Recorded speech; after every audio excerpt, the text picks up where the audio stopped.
caterhamracer.com America's Road Trip is sponsored by DPR Motorsport, your competitive advantage. By Design and Display Structures, immerse yourself in worlds beyond with bespoke projection screens. And by just Add Lightness, high-performance LED lights and accessories for the Caterham 7. We're also supported by Darren Burke, Performance Driver Coach, and by FPZero Simulators. So welcome along once again, ladies and gents, to another evening of racing action for caterhamracer.com. This is heat number 3 for the caterhamracer.com America's Road Trip, where we head to some of the finest circuits in both North and South America in order to find ourselves another champion out of this mini knockout style tournament, so to speak, with the various either 420Rs or Caterham Academy cars throughout the 6 races that we have in total. We've had 2 heats already. We're into the second half of the heats now before we get to the last chance saloon, and then we get to the final that takes place at Mont Tremblant. Here's the schedule we've had so far. So Watkins Glen and Interlagos have already fallen by the wayside with our 2 qualifying races. Our next one here tonight at Road Atlanta in Braselton, Georgia. The next one coming up is Road America a week later. This time next week it will be, as we say, in Elkhart, Lake, Wisconsin. Then the last chance saloon race at one of the finest circuits America has, Laguna Seca, WeatherTech Raceway Laguna Seca on the 16th of March. And then the grand final at the beautiful and fantastic Mont Tremblant circuit in Canada, where we'll see a full grid of cars all set to get underway. So, Scott Woodwiss and Chris Hutchinson once again here as per usual, and you see the cars are out in their qualifying session. We've just had practice and they're out, of course, for this short qualifying session to determine who will start on pole for tonight's 25-minute race. And Chris, this circuit, it's short and it's sharp, but it certainly is a fantastic venue. It's home of the Petit Le Mans, lots of long sweeping, lots of high-speed sweeping corners, a couple of big braking zones, particularly down towards that chicane before the final couple of corners. It's a circuit where it certainly suits the Caterhams, particularly in terms of high-speed manoeuvrability and agility. The long straight will also offer itself to slipstream, but it's a real challenge in itself, and it's no wonder why there's so many great races every year on year with the Petit Le Mans with sports cars, because it really is a circuit that lends itself to great racing, as many circuits do, but this one in particular has something a little bit special. Yeah, good evening everybody, welcome to another event, and yeah, we've just been watching Paul Ferneyhough going down the acres long straight. You know, you said this was a short and sharp track, and you're kind of right, but a lot of it is made up of straights or extremely fast corners. It's, I would say, the term to sum up this track is threading the needle. There's so many places where it's just about flat out, but it's only just. So if you start making a mistake, or if you're racing side by side with someone, you can no longer get that. You can't thread that needle. You don't have the full width of the track to play with, and that's when things start going a little bit awry, especially up over here, as again we watch Paul threading through this top section. You've really got to get the anchors on and try and keep the rear end under control as you then dive down this hill through the S's. We're kind of aware that it's not really a track that a lot of people are sort of familiar with in Europe, but in America, they, like I say, they do some great sports car racing, and you can see the sort of shape of the track here. And we're going out now through turn 5 there, down towards another sort of straight out towards 6. But you can see the back straight where 7, 8, and 9. It's literally one long straight, and in these Caterhams, we're going to see slipstreaming aplenty into that tight chicane at turns 10 and 8 and B. Yeah, it's also a circuit where you mentioned about not just regular racing in America. Of course, they've had plenty of sports car racing, but they do have their own sort of what is effectively American club motorsport that quite regularly comes here. There's 2 versions that you can race on: this full-length version, the Grand Prix circuit, and also the short course as well, which where instead of turning left at turn 5, you then turn right up the hill back onto this back straight before you then tumble down the hill towards turns 10A and 10B. That's very quick. It's very fast section, takes you into a very hard braking zone when you flick left and right. Then you make the climb over the crest under the bridge and then tumble back down a hill against this very fast right hand to take you back onto the pit straight to complete the lap. So it is a circuit where bravery is certainly rewarded, and particularly with cars that grip as much as these and are as agile as these, it certainly is going to be the case. So looking at the field we've got so far in qualifying, let's just remind ourselves of who's qualified for the first 2 races. As we said, we've already had the first 2 meetings at Watkins Glen and Interlagos. The first 3 qualifiers were James Murphy, who won the Watkins Glen race ahead of Christian Zarita and Blair McConaughey. Then we had Interlagos, Jensen Hassler picking up, I think, his first main race victory in 4th position. So he's the 4th qualifier. He won that race ahead of Mark Bennett and Guy Crawford. But there's no James Murphy, no Blair McConaughey, and no Mark Bennett, but we do have Christian Zaruta and we also do have Guy Crawford. So those two, the drivers need to watch out for in terms of them being almost quote-unquote invisible from results are Christian Zaruta and Guy Crawford, particularly if either of them or both end up in the top three. Because just to explain for those who might be watching for the first time, if anyone who's racing in this race has already qualified, if they end up in a top three spot, it's only the first three cars that go through, if a top three spot is taken up by a qualifier, they are effectively ignored. They don't get a second spot because they've already secured one already. And so the next person behind them who hasn't qualified will get that place. So let's say, for example, if the top three was now, let's say Jensen Hassler, Paul Fernhoff and Andy Parker, then Jensen Hassler wouldn't get a qualification spot. It would be Paul Fernhoff, Andrew Parker and Richard Gallagher, because they're the three highest placed non-qualifiers behind someone who already has. Got that? No? Good. But it'll become clear as the race goes on, I'm sure. So we're in qualifying right now. Jensen Hassler, in his brand new paint scheme, which we'll see in a second, is currently fastest at the moment by almost a tenth of a second from Paul Fernhoff, who's been much improved in this session so far. Andrew Parker third, Richard Gallagher fourth, and Chris Skillicorn rounding out the top five. We're looking here at Steve Arnell in his kind of mosaic type livery in sixth position. John Lang in his, I call it the Cadbury Special, in seventh. Then it's Jay Shepherd of Wasp Performance in eighth, Christian Zaruta, who is back in ninth, and Tom McEwing rounding out the top 10. We have got a couple of new names for Group A tonight, or he's the main racer tonight, one of which is a brand new driver himself. This man's Shane Cooper. Shane Cooper has been racing before in the PT Sports Car Series for Caterham's, and he's popped over for his first main race here. He's qualified for his first main race. Brand new paint scheme for him as well, so he's supporting that tonight and hoping it'll bring him luck. He's currently 15th out of the 16 or 17 cars which are set to set the start tonight, behind I think that is James Fowler, who's just behind on track as he goes through turn 6 and 7. The other newcomer that we have tonight is an all-white car, Ben Maskell. Now, here's Ben on track here. Ben, if I try and find if he's got a driver profile here for a second, if he's got anything in there. Nothing in his driver profile, but again, another driver who we're glad to say has passed his virtual ARS test, or VARS as we call it, so which is kind of the competency test, if you forgive the term, to make sure that he's a quick enough and smooth enough driver to be able to race with everyone else on the server.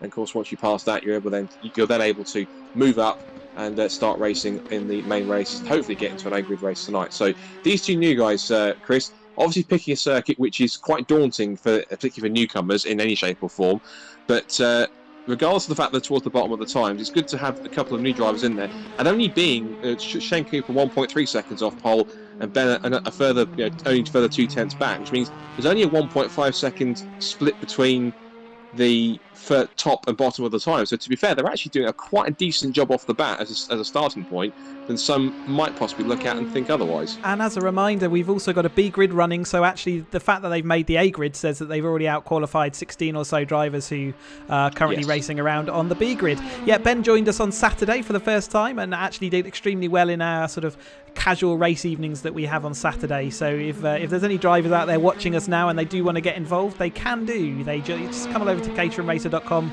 sign up as a member, and then come on the Discord channel to ask us how to get involved and say eventually work to your ARDs, which doesn't take too long. It's like I say, it's just to make sure people are competent like Ben here, and then we can get you on our servers and racing with us on these broadcasts. If you're good enough, you can get on the A grid and get these live broadcasts. And of course, if you're watching and fancy keeping track of everything, if it's your first time watching, or if you haven't already, be sure to hit the like button on the caterhamracer.com Facebook page if you happen to be watching from Facebook. If you're on YouTube, also hit the subscribe button as well, and also feel free to, on YouTube, hit the bell icon and switch all notifications on, which means then that whenever a new broadcast goes live, you get a notification in your sort of notifications inbox, which means you'll never be able to miss a race. But also, if you do miss races live or any part of the race live, you can always watch the full race back afterwards from start to finish, so you can watch it all recorded. And also the previous season's race that we've had, all the way back to the first one that we ran right when the first lockdown began, and about sort of April time last year. This is our fourth season. We've had 3 since then, 1 point scoring and 1 knockout style series and 1 general racing series that was just to get things started. So be sure to head to the YouTube channel, or if you're on it right now, simply hit the subscribe button and you'll see more racing as it comes along. Minute and a half to go also in this qualifying session. Still Jensen Hassler top of the times. There hasn't really been that many changes in the times so far. Paul Fernhoff still second from Andrew Parker. I've got to remember to say Andrew, not Andy.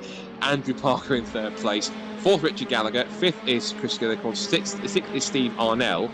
And then seventh is John Lang, and eighth is Jay Shepherd. I have noticed that Christian Zaruta has dropped down to 10th position behind Tom McEwing. And Tom McEwing, for those who have knowledge of real-world context caterhams, is one of our 2021 real-life Caterham Academy races. So he's been using the caterhamracer.com series, I'm sure, to gain some valuable virtual seat time ahead of his debut this year, which hopefully should still be at Cadwell Park around about April time. And that doesn't happen in real life, as Christian Zaruta gets rudely shoved by Jay Shepherd on the back straight there. I'm not quite sure he was aware he was fully alongside, or if he was on a flying lap, Chris. Yeah, I'm not too sure either. I was cut to Christian just then. Well, that was an opportune moment, but because I was having a conversation with him earlier, and he was just saying that there's so many people on the servers now putting in a lot of laps and becoming extremely competent that whereas before he felt he could jump on and do a few laps and be reasonably quick, he's now having to actually work at it. So we're seeing him at the moment sort of down in 10th place, and that might actually be an accurate reflection of the fact that the rest of the field, they are putting in great lap times. And we've seen Fernhoff up there. He's been setting the times in all the pre-qualifying and on offline practice that we've been having. So it's good to see Paul Fernhoff and Andrew Parker, who've been putting in the miles. It's paying off. They really are starting to learn their trade even more, and secretly I'd be hoping that they would, in their qualification spots today, take that pressure off. But we know that Gallagher and Skillicorn and Arnell are all going to be snapping at the heels, especially with that long straight and all the lottery that's going to bring times up on actual qualifying. But anyone who's on a lap now can finish it, so we'll keep an eye for any movement. But like you say, we haven't really seen any movement since the beginning of the session. Seemed like people put in their times early and haven't managed to better them. And what's interesting watching Christian Zaruta here is that you can tell he's a proper racing driver, because he is absolutely squeezing every single inch of track available to him. He was using all the runoff area on turn 5, which is a point I wanted to mention, I think, in the in-between races, which we'll get to in a second. That could be a crucial corner for a number of reasons. We're heading down the back straight now, and we know Christian isn't a slow driver, far from it. He's already qualified, and he was up there battling for what was still a podium place at Interlagos. But I think what he said there, as he gets a little sideways on the exit of 10B, is quite apt as he decides to abandon a lap and pit. Is that, we know he's absolutely one of the quicker guys out there in general, but the fact that he's down in 10th position, that's not a reflection on his ability. That is a reflection of how everyone else has caught up and improved. And the age-old phrase is practice makes perfect, and these guys really have been putting in the time, putting in the laps, improving steadily weekend by weekend, race by race, to get themselves up there. And I mean, even like guys like John Lang, for example, it's only his third meeting with us in terms of racing, already up to 7th in terms of qualifying, and less than half a second off pole, which is a pretty impressive feat for how he's improved. So good to see he's getting quicker as he goes on. But the checkered flag, as you say, is now out on the session. And as we see the transition coming through, that means everyone has completed their laps. So as we get set for tonight's 25-minute race, here's how they line up. It's a slightly more jumbled up grid. That's what we like to see. Maybe the possibility of a brand new winner, because Jensen Hassler, though, who already has won a race, starts on pole position, which means if he wins, remember, he's ignored from the results. It's everyone else behind that will matter the most. So Paul Fernhoff will start alongside him on the front row of the grid. Andrew Parker, with one of his best results so far, 3rd in qualifying, alongside Richard Gallagher, also much improved. Chris Skillicorn 5th alongside Steve Arnell. John Lang, I'm pretty sure that's his best qualifying, with 7th, as it should be, I think, for Jay Shepherd in 8th. Tom McEwing 9th. The Christian Zaruta, slight surprise being down in 10th. I'm sure his race pace might see him creep through if he can get a good start. Tom Willis is 11th, from James Fowler alongside him in 12th. Jason Knight in 13th. Alan Curtis 14th. Then Shane Cooper and Ben Maskell, the two newcomers, start 15th and 16th. And Guy Crawford, it looks as though he didn't manage to get a lap time out in qualifying, which means he will start from the back of the grid. I'm sure he's possibly doing that, Chris, maybe to have a bit of an extra challenge to make his way through the field now that he's already qualified. Well, again, it takes the pressure off, so you can have that race if you like, and it's nice to see that Paul Fernhoff, Parker and Gallagher are going to have that good run at the front of the race. We'll see whether Jensen can do what he did last time, which was disappear off into the distance again. But certainly, he's been showing pace, and he only did 4 laps in that qualifying session. Everyone else doing sort of 8 to 10. So, obviously confident in his race time at that point.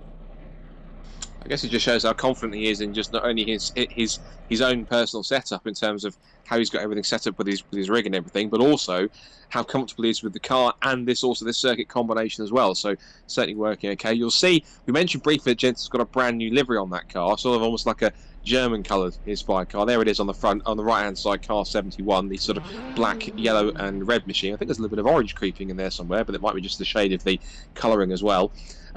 Now, one thing I was going to mention with the circuit, if you may bring the map up for a second, is one key corner is turn 5, because particularly what you notice there is a lot of curb there, and effectively you'll run out of not just out of the S's, but on the exit on the approach to 6 and 7. That's a crucial one, because if you run too wide, there are lots of rumble strips on the right hand side to cause issues. But at the same time, if you have to try and maximise that too much, because also there could be trouble for track limits as well. So that argues one of the key corners on the circuit where you really have to make sure that you use all the track, but at the same time there's measures in there, Chris, not to take liberties. Yeah, definitely you can go too wide there. I think crucially also turn 3 or 2 and 3 is also going to be horrendous on the early laps, so they're going to have to be really careful through that section of the track as well as the last chicane after that long straight. They're going to be certainly compressed on the early laps of this what's going to be exciting 25 minutes. Well, let's see if they get compressed or not. The red lights come up, and the third qualification race for the America's Road Tour for caterhamracer.com is about to get underway. Lights are up, and we are racing. Looks like a fairly clean start for the pack as they head down towards turn 1 for the first time. It's an uphill turn 1, which means they'll be really stressing the engines as they head up towards the very winding Essex section of turns 3, 4 and 5. And into turn 1 they go, and Hassler has it from Fernerhoff, with Parker right on his tail in second place. He's going for P2 already as they go side by side up towards the blind crest here at turn 3. But be very careful as you turn in. John Lang's moved up a couple of spots already. He's battling there with Jay Shepherd. He's 7th and 8th, and there's contact already. Round has gone Christian Zaruta, giving himself an extra challenge I think he didn't really want. The other one that's involved, I think, is Tom McEwing, or is it? No, it's Andy Curtis, I think, because Andy was a few positions back, fairly high up the grid anyway, so he's dropped back down to 16th. I think Tom McEwing was up there as well. So Zaruta himself has given himself a bit of extra challenge, maybe through no purposeful reason of his own. Into 6 and 7 they go for the first time, and it's now Hassler maintaining the lead from pole. 2nd and 3rd still as they were. Ferner ahead of Parker. Richard Gallagher still 4th. And it's still Skillicorn 5th, still Arnell 6th, and it's John Lang in 7th place. So the top 8 so far, Chris, are as they were, but for ninth place was a bit of a shuffle around, particularly with Zaruta down to 14th. Out of all of that from the back of the grid, Guy Crawford is also up to 13th place, up 5 spots from where he started. Yeah, look out for these sleep streaming as we're going down this straight, but that was the infamous turn 3 that I sort of called out just before the start of the race. It's always a pinch point, and as we see, Parker does go up the inside of Ferniehoff there, and he kind of lets him go, so there's a bit of clever, intelligent racing there going on early doors to sort of keep themselves in the battle. They're in comfortable positions at the moment, and they could only make that worse. But yeah, certainly Christian Schutter's got a lot of work to do now to come back from that, especially with these gaps starting to develop near the front. I think Parker's got to try and work smart here if he can with Fernerhoff, because of course we've seen it time and time again. But I think he's still got to realise that if they keep on battling too much at the front, the person that's only really going to benefit is not just Hassler in front, but all the cars behind them, because they're in this little group of 4 cars here, headed by Richard Gallagher as they turn back into the blind crest of turn 3. Because Hassler now already has a 1.1 second lead as now they head down the hill, sweeping through the S's before they get to 4 and 5. And they really have to make sure that they can use the slipstream and possibly switch positions. And the best place to do that, to kind of work the slipstream to its maximum, is down that back straight to go through the kinks of 8 and 9 and back to that sort of big braking zone at turns 10A and 10B. Now we've got a battle here. John Lang is trying to prise the door open on Steve Arnell, but he's holding it 3 abreast behind, and that's between Shepherd, Woodwiss and Cooper. Shane Cooper's had a great start where he was roughly about 15th position on the grid. He's already into 9th place, and he really is making the most of that. He's 3 abreast further up the field, which is Skillicorn just ahead of John Lang, who has now got ahead of Steve Arnell. So John's up to P6. His next target immediately is going to be Chris Skillicorn. But there is now that 2nd and 3rd are getting away, Chris. There's a pack forming here for 4th position downwards, and there's lots of battling in between. So I feel this might be here where we're going to get the bulk of the action between this group of about 6 or 7 cars, and there's more battling behind them. So looks as though the spread was 1.5 seconds. That's assured, Chris. We've got quite a close spread of cars here. We're going to should get some great racing for the duration of this 25-minute encounter. Yeah, just that long straight really encourages that sort of slipstreaming all the way down the back, and And whilst we may see them break into small mini packs, it only takes the pack in front to start going side by side again, and then everyone bunches back up. So don't be surprised to see things spread out, but then come right back in and really compress again as the battles develop through the race. And you know, the people out front, as we see 3-1 going up this hill over the top again, it's always tight and exciting going into there. With John Lang and Steve Arnell having an absolute great battle at the moment. I think 3 wide, if you're going to do it anywhere, don't do it into turn 3, particularly when it's narrow enough and a blind apex. That's not really going to work out very well for anyone. But what I've noticed already, when it ended that lap, it was the fastest lap of the race and the first proper flying lap. The fastest lap actually went to Andy Parker, and the gap is coming down. You can see it visibly as they flash in the middle, the bottom of the shot, right in the foreground. And Hassel's not being able to get away here. And I think we talked about it before, but Andy Parker is one of those drivers who, I think over the last couple of seasons, has kind of been there or thereabouts in terms of making small increments of changes. But since the break between 3 and 4, he's arguably the driver that has made the biggest leap, because he's gone from somewhere in the mid pack now to ultimately being one of the fastest drivers, at least in this series so far. And the fact that he's keeping the gap to 8/10, he's broken away from Paul Fernhoff, and he's closing in on Jensen Hassler on pure pace alone, shows really just how much he really has improved. Yeah, and worthwhile calling out series supporter Darren Burke, who's been working with Andrew to get all this extra speed out of him. So they've been doing data analysis and all the kind of things that you do if you were really racing for, comparing data and checking all the lines and also the sort of race strategies and stuff like that. So it just shows that all that same, learning and teaching can actually be translated into this online environment. The cars react the same. The line, developing your line and developing your technique is exactly the same way. So, certainly it's a feather to Darren Burke's bow, but equally Andrew for actually being able to work with that data and show that improvement and be here closing in on the lead, looking really good for in another couple of laps time. Yeah, can't disagree with that. I noticed he was another new fastest lap of the race, but he was actually, that lap was 2/10 quicker than Hassler. So there seems to be points where he's strong enough to be able to get closer, particularly maybe some of these slower corners. The gap is back out to 8/10 here, so it was just above that magical half a second margin. Just for those who are unsure, what do we mean by the magical half a second margin? If you're within half a second, that's when, particularly in these cars, or particularly this mod for the Caterhams, that's when the slipstream starts to take effect. You start to gradually get closer to the car in front. So the gaps you see there are individual gaps between each individual car. So we're on board with Richard Gallagher, and he's 8/10 behind Paul Fernhoff, who in turn is 1.5 behind Andy Parker. So in order to get a slipstream benefit, each car needs to be, compared to the car in front, needs to be at least, at the most, half a second behind. Under half a second is where you start to gain a bit more time and get closer and gain the full effect of any kind of a tow, particularly down the long straights. So 18.5 minutes left to go in this race. We've already had then 6 minutes to go. There's contact. Someone's had an off, and that is Tom Willis, who's dropping down the order. So Tom Willis, who was about roughly 8th or 9th. And possibly involved, I think, with something with either, I'm guessing, either Shane Cooper or John Lang, because it looks like they're one or two of the drivers that benefited initially from when Tom Willis was dropping down. But now John here having this battle with Guy Crawford, who we said had started at the back of the grid and I suspect didn't set a time purposely in qualifying to give himself something to do and a bit of fun here in this race. Now he's automatically qualified. We're on board with Guy now as they turn their way up through the S's and then towards 4 and 5. And John Lang's another one, as we talked about, who's made some marked improvements, particularly even though he's only been racing for us now in his 3rd race in this America's road trip. And he's under threat from Guy Crawford here, but certainly showing his prowess in terms of defending his position. And if Guy can stick it round the outside, it'll be a brave move, but John holds the inside line and maintains the position. As behind Christian's route has got James Fowler for company. But it's good to see some of the newcomers here, Chris, taking to these cars and this series pretty quickly and establishing themselves as if they've been here for a while. Yeah, it's really good to see them all jump on here and say firmly establish themselves in the A grid. What it does is it makes all the people who were at the tail end of the A grid, they're now dripping into the B grid. And there's some great racing on the B grid that happens as well. We just don't see it on the live broadcast. But for all the drivers out there who want to get involved, it's not just this racing you're seeing here. We do the same thing with all the people who pre-qualify just outside of the top 18 positions. And thankfully, John Lang was a driver who had managed to avoid that sort of avoid being outside the top 18 positions, and he's certainly adjusting to life in the caterhamracer.com league pretty quickly.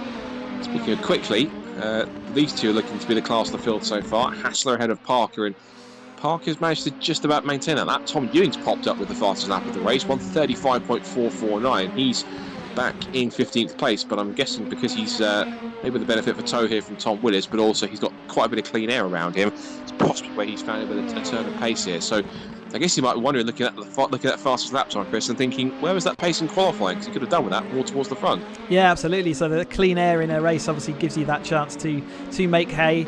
And you know, at the front here though, Parker, Ferneyhoff and Gallagher, they're all relatively safe in these positions so far. Chris Gillicott is a little bit off the back of them, so they'll be looking to monitor that gap and hopefully maintain it. But the front group hasn't broken away quite like we've seen previously. Jensen is still very much in sight of Parker, and Ferneyhoff's not that far behind either, so it only takes one little error and it could all mix itself up. But this middle pack, everyone looks like they're having fun sort of recovering back through the field. We've seen the sort of the Saruta gap is, in fact, let's go to him. He looks like he's lining up a move down this straight against Fowler, and he does make that move stick. Yeah, I think Fowler's trying to come back at him though. He's trying to just force the issue and try to keep himself enough room on the inside to squeeze back alongside and braking. As Hassler steals the fastest lap of the race on a 1:35.4, and I've noticed also there that Christian Saruta gets a little bit twitchy with some oversteer on the exit corner, so you can tell how much he's mashing the gas to get himself back on the power to get back through, and trying to get back through in terms of position is James Fowler here down towards turn 1. He's right on the roll cage here of Saruta as they turn in through the right-hander, and then through the quick left of 2, and then the blind crest of 3 as they go over the top of the hill and then plunge back down again through the S's. Just in the foreground there we're seeing Andy Parker. What's happened to Andy Parker? He's down to 4th now. So Andy Parker's had some kind of issue. There he is in the sort of grey car just on the right-hand side. Sadly, we don't have the benefit of a replay, unfortunately, which means he's now dropped behind Chris Skillicorn, which means if it was to stay as it is, it would be Ferneyhoff, Gallagher and Skillicorn will be the ones to qualify, because remember, Jensen Hassler, as someone who already has secured a qualification spot for the grand final, effective in terms of getting promotion spots, he's ignored. So he'll win the race in this scenario if he stays where he is. But it's the cars behind him in 2nd, 3rd and 4th that currently have not secured a promotion spot and therefore are under threat. And also under threat now for what is the first position outside of those qualifying places is at the moment Andy Parker at the expense of Steve Arnell. So looks as though whatever happened to Andy, Andrew looks like possibly he might have done that. Well, whether he jumped or he was pushed or not depends. I have to see, and that was a definite push, I'm afraid, and that's all gone wrong for Andy Parker, unfortunately, because Jay Shepherd's involved there. 3 cars facing the wrong way. And that is not how he wanted. I'm sure it's not how Andy Parker wanted his evening to go. It's just gone from what was looking pretty sharp to, unfortunately, a turn for the worse. Yeah, real shame that basically Steve had just had most of his car in front, but there was still one wheel left in the way, and I guess Andrew left it sort of dangling there, it sort of in the way of his wheel, and sort of contact was almost inevitable. It just spun him round, unfortunately. So Steve Arnell, they're dropping now back down to 10th, so he'd done quite a good job to maintain his top 6 and going up into top 5, and unfortunately that contact just cost him. You know, again, it's the sort of the politics almost of on track, when if you've fallen down because of an issue, you're kind of desperate to get back up there. Andrew, was in a really safe 2nd position, looking like he might have been competing for the lead, and sadly that's all gone wrong. So he's going to have to come back in the 4th qualification race and see whether he can do it all again. He's been knocking on the door for so many weeks now that surely he's got to have it done. One of these weeks got to be his. As you say, he'll have to come back again next week when we head to Road America. See if he can come back and actually secure a spot himself. He's still got half the race in a couple of seconds, which will tick over exactly now. Still got half the race to try and claim back whatever positions he can. He's right behind Jay Shepherd at the moment, who is another driver who was a bit of an innocent bystander in that incident, as he's now been passed by Tom Willis. So there's something else. I think something else has happened again now, because he's dropped back behind Willis and Curtis. So unfortunately, it's really not his night now. It's gone from almost a dream even to suffer nightmares right now, although he is having a battle here with Tom Willis. This is Shepherd and Willis having a scrap over 14th place towards the rear of the field, and trying to recover here. I think Tom had his own spin earlier on, with his own issues, and Jay said right here a lap ago, innocent bystander in that contact between Arnell and Andrew Parker, and because of that it's really kind of ruined his evening. What we're seeing now here, though, is quite an interesting battle with 2 of our relative newcomers, because Shane Cooper, proving how good he is in terms of racecraft and keeping himself out of trouble, up in the top 5 now in his first run. And ironically, if you think about it, if something happens to one of the 3 cars immediately in front of him, Chris, on his first evening racing in the A group with us, there's every chance he could possibly get himself a promotion spot. It's not guaranteed, but he's in the right place at the right time at the moment. And that's all by just being, like you say, doing the right thing of avoiding other people, letting them have their issues, and making absolute best case of that. It's Guy Crawford making his way from the back of the field up to 6 here, and Christian also making his way through now up into top 8. Although that doesn't give the full story, because he has been higher than this already, but obviously had that issue where he dropped back. But yeah, this great little battle in the midfield here, and as the front of the field, Andrew proving that it only takes one mistake and it all changes. There's like a ripple effect that goes back down through the field. Certainly, I think it's continuing to ripple. You've still got more battles going on, but you see here, John Lang, he wants to pick up 2 places if he can, and that's 3 abreast in turn A and turn B. And who's going to win it? It's between Zaruta and Lang, and Zaruta has the inside line. Lang sticks it out around the outside, gets the traction off the corner, but Zaruta's that quicker on the gear shift. But Lang's still going around the outside. They're going to be side by side round the final corner, and Lang is still round the outside. Is he going to pass 2 for the price of 1? Yes, he is. Zaruta is going to go back up the inside into turn 1. We're watching from the kind of helicopter camera here. Zaruta's back up the inside for turn 1, and all is back through. But John Lang carries speed through the corner, and he's in front. He's managed to get the pass stuck, and now Crawford's getting involved with his fellow back of the grid charger in Christian Zaruta. But that was an extraordinary sequence of corners, and it all works with John Lang with one of the best moves I've seen for a long time there, picking off 2 cars in a sequence of moves and being brave enough to go for about 3 or 4 corners around the outside of all people, Christian Zaruta, who is arguably one of the strongest drivers in caterhamracer.com's entire community. And that's incredible stuff for only his 3rd race in the A group. That was sensational. Yeah, really, really good. And I think Guy would look back on that, and the racer brain in me says they were going side by side through the final bend, which is, just means you're going to go dead slow through that. So if he had actually managed to hold back just a little bit more going into that bend, I think he would have had them all on the whole shot on the exit of that corner. So if he has a look back at that, he might think about next time he comes across that situation, trying something slightly different. So, but yeah, nevertheless, it was great by John Lang and Christian Zaruta, just as showing that he knows how to be a wily old dog out there, doesn't he?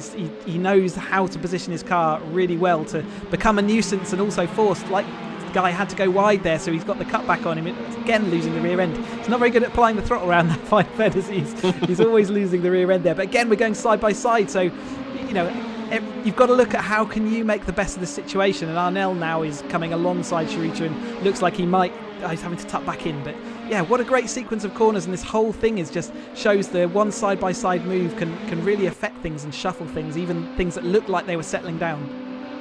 You were talking about Steve Arnell. He's already got himself into trouble once after the contact when he got tagged by Andy Parker, and it was Parker that came off worse. So he's on the comeback trail as much as Parker and Shepherd are as well.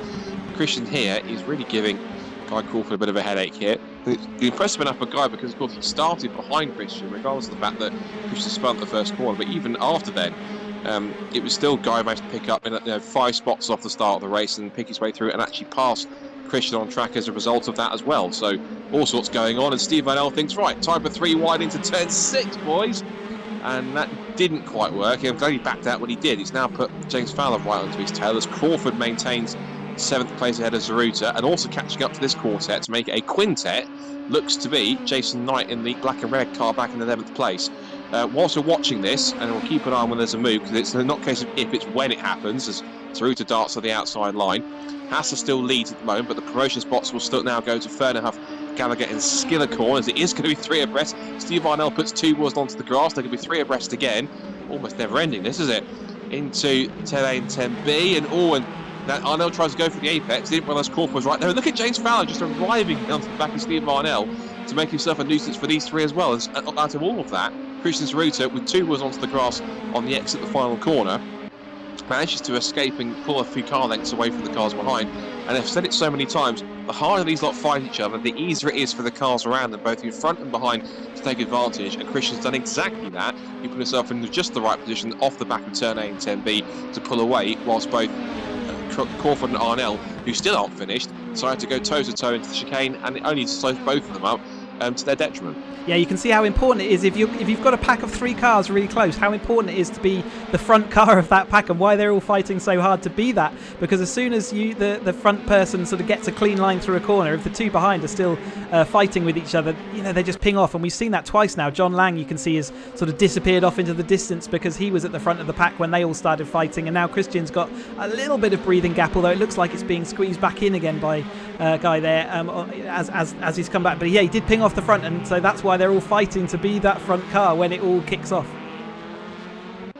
Look at the gap now. The gap is 3/4 of a second between Zarita and Crawford, but it's just creeping up, so that seems to be safe. Paul Fernhoff, meanwhile, is switching back to him for second place because the guy right behind him, Richard Gallagher, is only 6.5 tenths back, so he's a 1/10.5 away from getting himself into the half a second draft range. So they come through the final corner. Jensen Hassel is showing why he's comfortable in front at the head of the field with another new fastest lap of the race. He's lowered it to a 35.343 as he extends his lead to 3.4 seconds now with 5.5 minutes to go in this third qualification race of the caterhamracer.com America's Road Tour. Of course, as I say, we've had Watkins Glen and Interlagos already. Of course, here at Road Atlanta, we then go to Road America, then to the last chance saloon race at Laguna Seca, and the final race being the grand final at the magnificent Mont Tremble circuit in Canada. Not a circuit that's known too much in Canada, because you think of circuits like the Circuit Gilles Villeneuve in Montreal and also Mosport, or it's as now known these days as Canadian Tire Motorsport Park. But when it comes to quite picturesque circuits, Mont Tremble is another one. Champ Car have been there in their later years before they merged with IndyCar, and that'll certainly be quite an occasion for those who have already qualified. As we now watch on board with Richard Gallagher staring at the back of Paul Verhoeff's car, and he is now within half a second range, so he's going to start to get the benefit of that toe. And watch on the left hand side, that timing tower, that gap between second and third, just creeping down by a couple of hundredths every time it changes. He's just getting closer and closer now, particularly down the hill, starts to gain a bit more momentum, and he gets closer. And the closer he gets, the stronger the draft effect gets as he gets under brakes now for turns 10 A and 10 B. Clips one apex, clips the other, tries to get the power down, little twitch of oversteer. There was a microscopic little correction there from Verhoeff as he put the power down. And now you've got to pick your line carefully here between the final corner, because you can rattle over the curb and possibly cost a bit of speed on exit, or just keep it nice and smooth and take a wider approach as you head back down towards turn 1 to start another lap. And lap time wise, pretty evenly matched between these two. But I'm sure Richard here want to get one of his best results ever in caterhamracer.com, particularly an A group race, Chris. But of course, Paul, who's one of our racing sim racers in this catering league, he doesn't race in real life or have a cater in real life, but he does like to compete in these cars regularly with us. He's a regular competitor, certainly proving why all that sim time, particularly for Road Atlanta, has paid off here with second place, particularly with some of the stronger guys who've already qualified further down the grid and having their own little fun towards the bottom of the top 10. Whilst we still have 3.5 minutes to go, and I don't want to scupper it, he's doing very well so far, and he has now, I'm sure, got the unwanted attentions of Richard Gallagher. But equally, Richard Gallagher putting in a great performance here to be in a third place on the track and solidly into that qualification spot. So he's also not going to want to throw this away with a silly move or a clumsy move. To ruin that thing. We've got Guy Crawford slipping down the field here again. Looks like there might have been some issue with him and that group of cars, but he's now back down into 12th as we see Knight going off there on the top of the field. Was it Knight or was it someone else? No, it was James Fallon. James Fallon wants to go off. He just appears from the left hand side of the screen coming back off the circuit. He seems to just, I don't know, miss his braking point, or just just maybe skip his brake pedal altogether, because he's managed to skate off the road at turn 7, and that's allowed Ben Maskell through into 12th position. Although I'm sure with James's pace, he won't be back up there pretty quickly before the race comes to an end. We're on to the looks like, I think, the penultimate lap now, because Hassan has crossed the line 3.6 seconds ahead of Paul Verhoeff, with Gallagher still in third, and Chris Skillicorn, who said, a further 5.7 seconds back, and that will give him the final promotion spot. In terms of the final top 5 spot, the best of the rest, it's now between two of our relative newcomers, Shane Cooper and John Lang, as they turn out of turns 1 through 2 and up through 3. For the rest of the field, Christian Zarita is 7th, he's 3 seconds behind this battle. Steve Arnell is 8th, Jason Knight is 9th, and Guy Crawford, after his mistake, is down to 10th, ahead of Tom McEwing. And then James Fowler back in 12th, battling with Ben Maskell.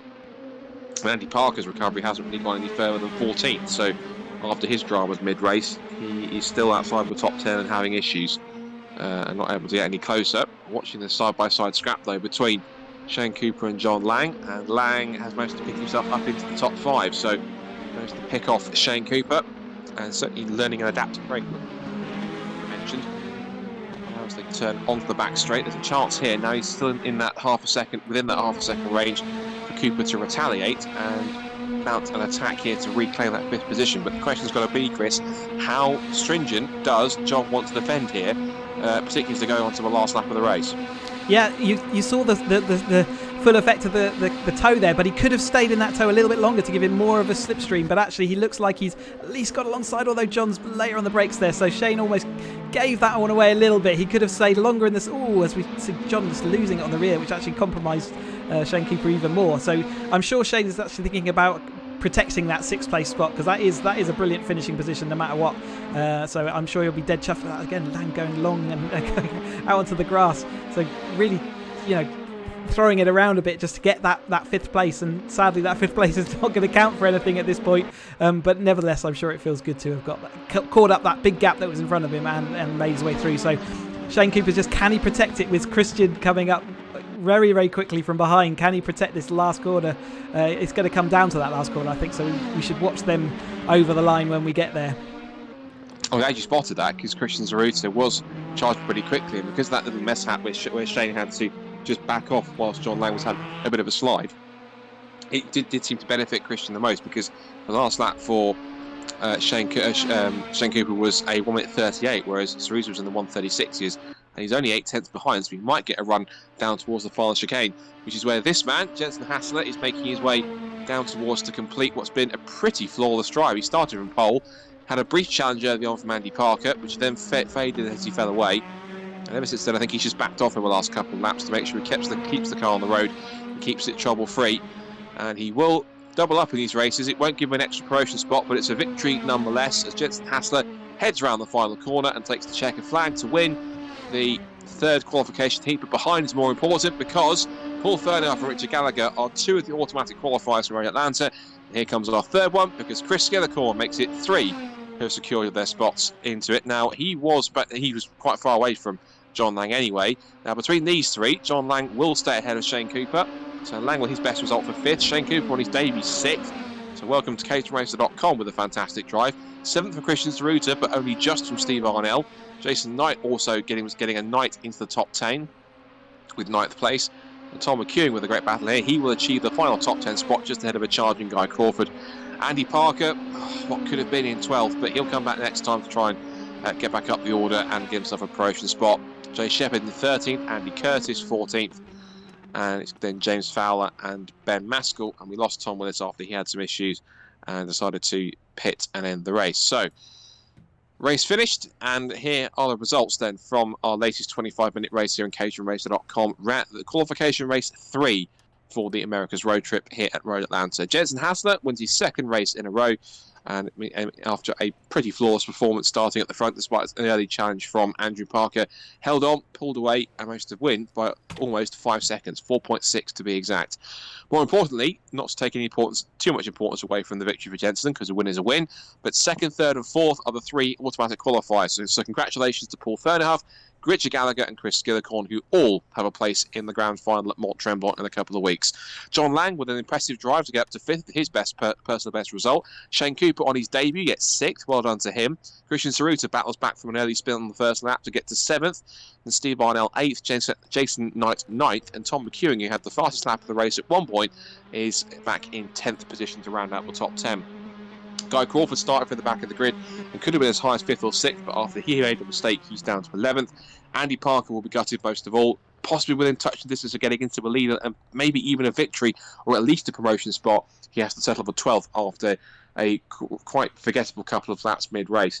13th place for Jay Shepherd after he got caught up in Parker's incident when they tagged with Steve Arnell. There's Alan Curtis 14th, followed by James Fowler and Ben Maskell, and then Tom Willis, we sadly lost towards the end of the race after he was having problems and he was forced to retire. We were also due to get Mark Bennett at one point, but he sadly could not be around, which means he was a non-starter. So, Chris, what do you make of that race? Because that certainly had its moments, plenty of tense moments, particularly with cars going 2 and 3 abreast almost constantly, particularly down towards the big braking zones. But Jensen, even though he's already qualified, that's not taking anything away from him. A pretty flawless race for him. Trouble-free as well. Got into the lead, had that early challenge from Andy Parker. Once that faded, effectively, he never looked like being caught or challenged ever since until the flag. No, it's a shame with his brand new livery. We'll give him some airtime now with it because it looks fantastic, the car. With his brand new livery, he only got on the stream a little bit. Again, we say it's always the way. If you're disappearing off into the distance, then the chances of you getting on the stream are limited. But yeah, a really, really good and sort of solidifying himself into being a real contender for that grand final. We haven't seen James Murphy for a couple of weeks, but Jensen's going to be, he's not race rusty, is he? He's certainly putting in the time and the hours to become a real contender, so that's really great to see. But equally, Ferneyhoff getting that second place, so hanging on in there to the end. He's been looking again for quite a few seasons now like he might break into that podium, and so it's great to see Ferneyhoff also having some recognition of that extra speed. Richard Gallagher, where did that come from? What a brilliant performance from him, and Skillicorn gaining that final place. Congratulations to all of them, but obviously we watched most of the time, we were watching the battle behind, which was exciting to say the least. Yeah, lots of dicing going on in the mid-pack in particular, and it was intriguing to watch that scrap that was going on, at least the progress of both Guy Crawford and Christian Zaruta, two drivers who, Christian, it was on legitimate pace, but even so, as you said, it was a reflection on the improvement of the field around him rather than him losing any pace. There was none of that on his part. It was more drivers improving around him. But the fact he got caught up in an incident early on, fought back, got himself into the mix where he's having some great battles. And I suspect, even though he likes winning, I would suspect possibly he will have enjoyed this race, possibly out of the three he's done so far. He'll enjoy this race the most out of the three because he had some proper good battles in the mix. He was going 3 wide, he was making some great passes, have some great switchback moves. I suspect more than winning those races, which I'm sure any race driver loves to do, I suspect if you talk to Christian, he'll say that out of the 3 races, potentially he enjoyed that one the most. Well, again, he's not got anything to lose, nothing to gain either. So actually, you can go and enjoy whatever race you get involved with, and it shows that there's racing all the way up and down that grid. Certainly is. I think it's time for you to do your best Martin Brundle impression, Chris. I'm going to have a chat to see if we can drag in our top 3, and not just the 3 qualifiers, but also a race winner as well, to kind of have a chat to them if they're around and see what they thought of that, because there was plenty of events, although it was more events going on behind them rather than what was going on around them immediately. So let's see who we can find and hopefully have a chat with our top 3 and even our race winner as well. Yeah, I'm definitely going to start with our race winner if you've got us, Jensen. Oh. Hi there. You're making a nice habit of this. That was a very nicely controlled win, that one. Andrew Parker was making me nervous. We didn't see what happened to Andrew sort of halfway through that race. Did he just have a spin on his own? Going down the hill and back up again, yeah. But he was catching me. He was making me nervous, yeah. Yeah, obviously the sight of your new colour scheme looking resplendent on the stream sort of blinded him, and he couldn't get any closer. But I guess even though that doesn't count as anything towards another qualifying spot or anything like that, it must feel good to get 2 under your belt. Of course, always. Yeah, always. Okay, great. Nice to speak to you, and good luck in the rest of the season. Thank you. Yeah, and I'm definitely also going to speak to Paul. Paul, have you got us in the commentary box? Oh. It's been a long time coming, this conversation, but you've made it finally, and you've got your qualification spot as well. That's all it's needed. Just, what looked like a well-controlled race, but Richard Gallagher definitely catching up at the end. We weren't sure whether he was going to pressure you at all, and it looked like in the end he did just sort of sit behind you. I think everyone had agreed by the medium of whatever radio waves we transmit, us racers, that we weren't going to shekel each other at all. So yeah, no, nice and cozy up front. And a good sort of recognition of that you've been setting the pace all week, and okay, you couldn't quite get Jensen at the for the win, but actually you've got the first qualification spot, which is just as important. That's all it counted. Yeah, Jensen was very fast. He caught up, and he was long gone. Wasn't pulling him back. Well done, and so got qualification spot now. You can have your relax for the rest of the season, although we're getting shorter now, so I'm sure you'll still get stuck in. Indeed, I'll still enjoy it. Thank you very much. You both. It's quality stuff. Thank you. Speak soon. Okay, and let's get Richard Gallagher in. Richard, have you got us in the commentary box? Hello, gentlemen. Hey, so well done. Qualifying spot there. It looked like actually, if it wasn't for the qualifying spots, you might have been able to have a bit of a pop at Paul at the end of there. Yeah, I think I wanted a race with him even less than he wanted it with me, to be honest. He dropped back into me a couple of times, but yeah, it was everything I could do just to rein it in and make sure I secured that qualifying spot. I mean, great performance. I mean, it kind of, you know, it's not, you haven't been close to the podium so far, so it must feel really good to actually solidify that, get it, and secure your spot. The last couple of races have been really bad for me, and there's something about this track. I know maybe it favours us sim guys a bit more. It looked that way from the practicing during the week and from the qualifying. So, yeah, I don't know what it is about this place, but it just clicked. Yeah, well, great performance. You can now have a few relaxing rounds before you getting stuck into the grand final. Awesome. Thank you very much, chaps. Cheers. I will try and get Chris Skillick on. He's the final qualifier. He doesn't always have audio, so let's see whether we get it. Chris, I don't know if you've got us in the commentary box. Have you got audio today? So you talking to me, Chris? Yes. Hello. You have got a voice. We can hear from you. So Yeah, I'm just watching the replay at the moment. Just better turn that off. so you had you got a qualifying spot. What you came sort of pinging, you got pinging out of the from that from the main pack, and yeah, you look like you've gained your qualifying spot for the final. Okay, so I didn't know that. That's okay. That's good news. Yeah, it was a pretty uneventful race after the first 2 or 3 laps. I was having a really good battle with Steve Arnell, John Lang as well, and then we were sort of getting dropped from the top 3, and then I'm not sure what happened behind me, but Steve and John just disappeared down at the bottom 2 right-handers, I think, and then after that it was just sort of trying to hold station, trying not to make too many mistakes. Yeah, well, certainly rewarded, and well done, and we shall speak to you again soon. Cheers, Chris. There you go, Scott. That's pretty comprehensive. It's nice to see everyone on voice and to get their feel for what their races were like. Yeah, and I especially like the fact that Chris wasn't really totally aware that he qualified, so Yeah, nice sort of pleasant realisation there, thinking, oh, I actually did get through, so it means he can enjoy the next couple of races without having to worry too much whether he gets himself into the grand final, because he's there already. So maybe we should give a quick reminder who he joins, because of course we do have our previous 2 races before. So to confirm them, the 3 drivers that qualified, we had Paul Fernhoff, Richard Gallagher and Chris Skillicorn, and they joined these 6 drivers who have already qualified for the previous 2 races, which means they joined Blair McConaughey, James Murphy, Christian Zaruta and Blair McConaughey, who were the top 3 qualifiers from Watkins Glen, and then Jensen Hassler, Mark Bennett and Guy Crawford, who were the top 3 qualifiers coming through from Interlagos. And we can add those 3 names, of course, as we said, of Fernhoff, Gallagher and Skillicorn next ahead of the next race, which, as you can see on screen, Road America, Elkhart, Lake Wisconsin. Brilliant circuit, really proper old school American road course. Lots of hills, lots of very fast turns, some big braking zones as well. Again, and all those long straights, again, perfect for Caterhams, and particularly a very fast section out the back of the circuit as well. So certainly one circuit to watch out for too. Final thoughts quickly, Chris, before we go to thank our sponsors.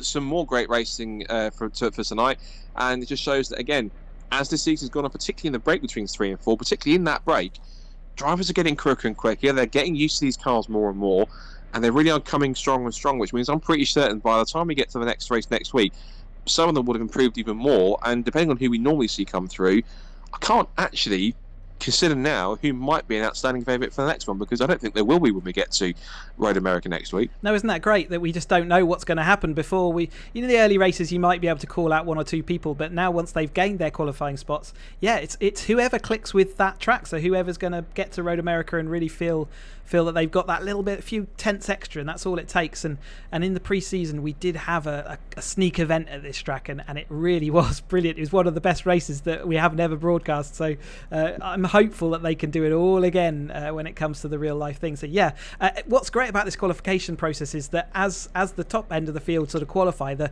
focus goes further and further back down. We've got one more qualification spot with 3 spots available, sorry, qualification race with 3 spots available next week, and then the week after that it's only only available to people who haven't qualified. So we're going to see some great battles, and some of the B grid will also make it onto the broadcast, so we can see how they're getting on as well. Really got a couple of good weeks racing coming up. Yeah, can't disagree with that. As you said, Road America comes next. Join us same time next week then. But before we go, of course, we have to thank those who make it possible for us to broadcast, all right? Because, once again, the caterhamracer.com America's Road Trip is sponsored by DPR Motorsport, your competitive advantage. By Design and Display Structures, immerse yourself in worlds beyond with bespoke projection screens, and by just Add Lightness, high-performance LED lights and accessories for the Caterham 7. And we're also very kindly supported by both Darren, Burke, Performance Driver Coach, and by FPZero Simulators. Please do go and check them all out, because they are very, very much appreciated and worthy sponsors of the caterhamracer.com community. They do some great stuff, not just with sim stuff. DPR are a great team, of course. D&D do some great stuff with architecture and simulator screens. Just Add Lightness are good if you've got a Caterham. Darren Burke's a great coach, and FPZero do some great simulator work as well. Please do go and check them all out, because it is important to do so. You can find out more about the series at caterhamracer.com, as well as also subscribing to our YouTube channel. Hit the sub button, also hit the bell icon for notifications, and also follow us on Facebook as well by giving the page a like. So, thanks for watching once again, and we'll see you next week for more action, as we said, this time from Road America. But for myself, Scott Woodwiss and Chris Hutchinson, once again, we say good night. Thanks for watching. Stay safe, stay healthy, and we'll see you for more action in the America's Road Trip as we now head from what is Georgia to Wisconsin for our next round, our final qualification heat for the final 3 guaranteed spots in this 4th season of caterhamracer.com. Until then, we'll see you then. Bye-bye.